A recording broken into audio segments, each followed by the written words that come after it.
दिल्ली की जनता के लिए डीटीसी बहुत जरूरी है और डीटीसी ही जरूरी है, क्योंकि ये लोग पूरे दिन अपने काम पे जाने वालों को, सरकारी जाने वालों को, प्राइवेट सेक्टर में पूरे दिन उनको ढोते हैं, पूरे दिन काम कर। भाई इनको फैसिलिटी दें, इनको फैसिलिटी देंगे तो जनता को फैसिलिटी मिलेगी, ये अच्छा काम करेंगे।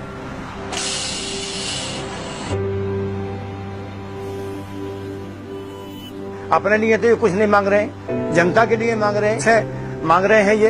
तो बसें जो आएंगी वो जनता की सुविधा के लिए आएंगी, कोई प्राइवेट इनके लिए तो आएंगी नहीं। पर्सनल तो ये उसमें कुछ करेंगे नहीं। पर्सनल तो इनका काम है कि सवारी ढोना, स्टॉप टू स्टॉप चलना, इसके अलावा कोई चीज नहीं है। इस रूम का मैं 6,500 रुपये किराया देता हूँ, बिजली का बिल अलग देता हूँ।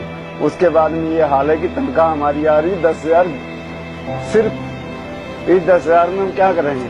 6,500 इनको देंगे, फिर आना जाना, फिर भाग दौड़, सब कुछ करना है। कई बार ड्यूटी भी नहीं मिलती है हम लोग खाली बैठाल के वहां से वापस भेज देते हैं, कुछ नहीं मिलता है। इतना कुछ करने के बाद में हम लोग कुछ क्या मिल रहा है हमको? बाहर से आके यहाँ पे किराए पे रह रहे हैं, कोई तनख्वाह नहीं मिल रही है। ये मम्मी पापा मेरे साथ में रहते हैं, कुछ नहीं मेरे पास, कुछ नहीं दे रहा। ये विवाह कितना बुरा हाल कर दिया। मैं आत्महत्या करने की सोच रहा हूँ, मैं कुछ सोच रहा हूँ मैं मर जाऊँ और डिपो के सामने जाके मरूं।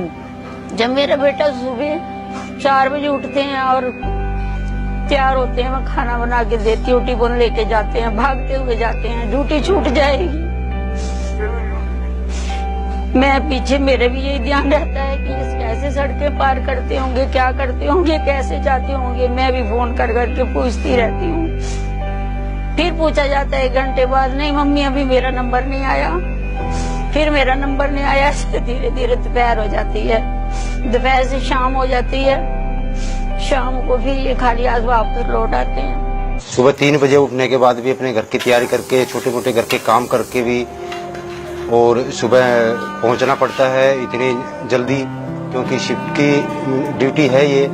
और उसके बाद भी खासकर कॉन्ट्रैक्टर कर्मचारी इतनी दुविधाओं के बाद पहुंचने के बाद भी उसकी ड्यूटी की गारंटी नहीं है। दिल्ली की पब्लिक को भी इसके बारे में सोचना होगा कि आपकी सेवा में जो कर्मचारी है उनके साथ कितनी मानसिक प्रताड़ना हो रही है। जो रेगुलर काम होने वाला है, आपका संविधान तो कहता है कि भाई वहाँ पे कॉन्ट्रैक्टर कर्मचारी होना ही नहीं चाहिए, जबकि उसको भी ना मानते हुए ठेकेदारी के अधीन काम करवा रहे हैं। सुप्रीम कोर्ट कह रहा कि भाई समान काम का समान वेतन मिलना चाहिए, सुप्रीम कोर्ट की भी अवहेलना कर रहे हैं।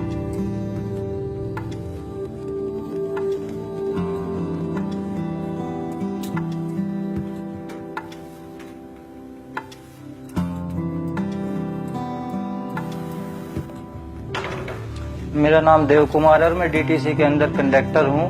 और मैं ये बताने चाह रहा हूं कि डीटीसी के अंदर आज की डेट में हमारा गुजारा नहीं हो रहा है। 6-7 हजार रुपए की सैलरी के अंदर ये मेरे दोनों बच्चे या मैं या मेरे परिवार का कोई भी आदमी पेट भर के रोटी नहीं खा पा रहा है। और मैं जहाँ इससे पहले नौकरी करता था वहाँ मेरे को 17-18 हजार रुपए भी आराम से मिलते थे। मैं डीटीसी के अंदर एक उज्जवल भविष्य लेकर भर्ती हुआ था कि काश हम भी पक्के होंगे, हमें भी सरकारी नौकरी मिलेगी। लेकिन हालात ये हो गए कि आपके अंदर मैं अपने परिवार का पालन पोषण नहीं कर पा रहा हूँ। आप देखो मेरे घर के अंदर मैं पिछले 8-10 साल से डीटीसी के अंदर काम कर रहा हूँ और अपने घर पर एक बार भी सफेदी तक नहीं करवा पाया हूँ, नहीं मैं अपने फर्ज का भी काम करवा पाया हूँ। दिल्ली सरकार को हमारे लिए कुछ करना होता डीटीसी डिपार्टमेंट के लिए, तो उन्होंने समान काम समान वेतन तुरंत लागू कर देना चाहिए था, मगर उनकी करने की नीयत नहीं है। और उन्होंने जो किया है वो सभी के सामने है कि प्राइवेट सेक्टर में बसें बढ़ा रहे हैं। हमारी डीटीसी